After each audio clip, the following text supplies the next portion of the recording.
और ये नवनिर्मित बैकुंठ धाम मंदिर उज्जैन में इस मंदिर का विशेष महत्व माना जाता है।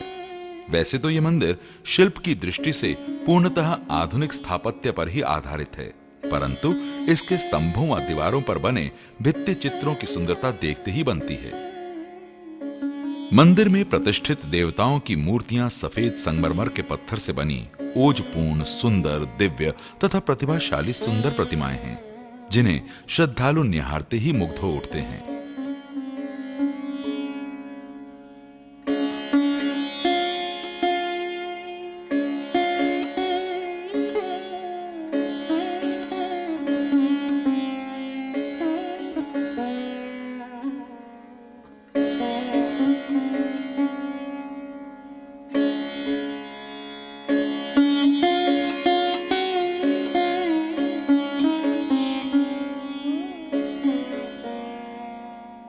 अब जिस विशाल व भव्य मंदिर की ओर हम आपको लेकर चल रहे हैं वो है चार धाम मंदिर। ये नवनिर्मित मंदिर स्वामी परमानंद महाराज द्वारा 1967 में बनवाया गया था। इसके निर्माण कार्य के बारे में भी स्वामी जी का अथक परिश्रम व संघर्ष जुड़ा है। श्रद्धालुओं के लिए, विशेष तौर पर निर्धन भक्तों के लिए उनकी पावन व परोपकारी भावनाएं इस मंदिर निर्माण में महसूस होती हैं, क्योंकि उनका मानना है कि निर्धन प्राणी का चारों धामों की यात्रा करना आर्थिक दृष्टिकोण से संभव नहीं है। अतः उन्होंने चारों धामों की प्रतिमाओं का सत्य प्रारूप बनवाकर वास्तव में निर्धन ही नहीं सभी श्रद्धालुओं पर उपकार किया है, जिससे अपने निर्बल व बूढ़े भक्तगण भी एक ही स्थान पर चारों धाम यात्रा का पुण्य प्राप्त करते हैं। यहाँ लगी सभी प्रतिमाएं अत्यंत रमणीय तथा श्रद्धा व शक्ति का स्वरूप हैं।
नवनिर्मित निर्माण के अंतर्गत योग माया का प्रसिद्ध मंदिर एक नवीन स्थापत्य परंतु प्राचीन व पौराणिक तथ्यों के आधार पर श्रद्धालुओं द्वारा बनाया गया है। इसके परकोटे व छतरियां विशेषतः परमारकालीन व राजस्थानी स्थापत्य का मिला जुला अद्वितीय संगम है तथा इसकी छत अर्थात शीर्ष स्थल पर तैलीय चित्रों का अद्वितीय व जीवंत चित्रण पौराणिक मान्यताओं और वैष्णव संप्रदाय के अनुसार कमल दल कई जगह सुंदर स्वरूप में चित्रांकित किए गए हैं। कहीं कहीं ये दीवारों की सतह पर भी उकेरे गए हैं। मंदिर का फर्श संगमरमर के पत्थर से सुशोभित है। मंदिर की मुख्य प्रतिमा स्वरूप रक्तवर्णी परिधान में चंद्रघंटा देवी अपने आध्यात्मिक परिवेश में दुर्गा रूप में विराजमान है। परंपरागत इस भव्य प्रतिमा का एक हाथ श्रद्धालुओं के आशीर्वाद स्वरूप उठा है। परंपरागत भगवान श्री गणेश व संकट मोचन हनुमान भी यहाँ शक्ति स्वरूप विद्यमान हैं। इस मंदिर के मध्य में एक खुले स्थान पर रखा है एक विशाल अमृत कुंभ, जो महाकाल की पौराणिक मान्यता व सिंहस्थ महाकुंभ की यात्रा के शीर्ष के रूप में प्रदर्शित है। यह अमृत कुंभ कमल दल स्वरूप एक स्तंभ पर रखा गया है, जो कि मंदिर की विशालता व भव्यता में चार चांद लगाता है। उज्जैन का भगवान शिव से अनादि संबंध है। इसका नामकरण भी उन्हीं से संबंधित है। शिव जहां महाकालेश्वर के रूप में विराजे हैं, वहीं उनके सानिध्य में विराजे हैं कृष्ण द्वारिकाधीश के रूप में।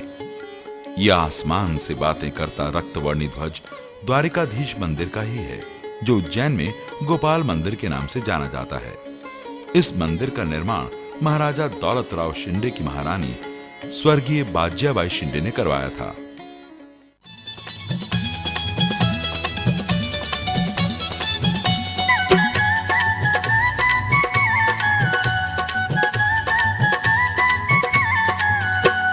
जय राधे जय कृष्णा, जय हो वृंदावन। जय राधे जय कृष्णा, जय हो वृंदावन।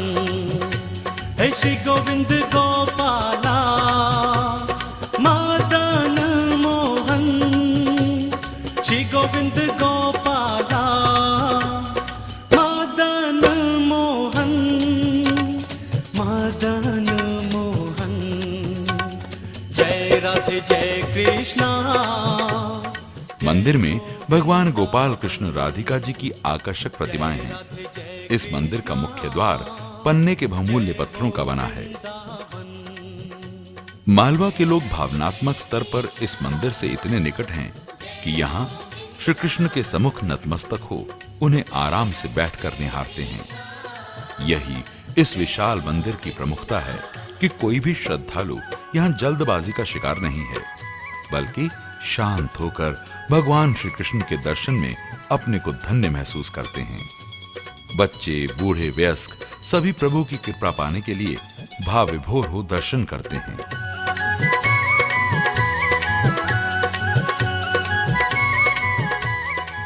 ये है नवग्रह शनि मंदिर के परिसर का परिदृश्य, जहां शनि को अर्पित किए जाने वाले तिल व तेल की छोटी छोटी दुकानें श्रद्धालुओं की सुविधा के लिए खोली गई हैं, ताकि वे प्रसाद व पुष्प आदि खरीद सकें। इस मंदिर के परिसर में सभी नवग्रहों की प्रतिमाएं देवताओं की भांति पूजित हैं। जनमानस जिस ग्रह से सबसे अधिक आतंकित रहता है वो है शनि ग्रह। ये मंदिर शनि का ही है। शक्ति स्वरूप सिंदूर लेपित सूर्य के पुत्र शनि यहाँ तिल, तेल व स्वर्ण अर्पित कर पूजे जाते हैं।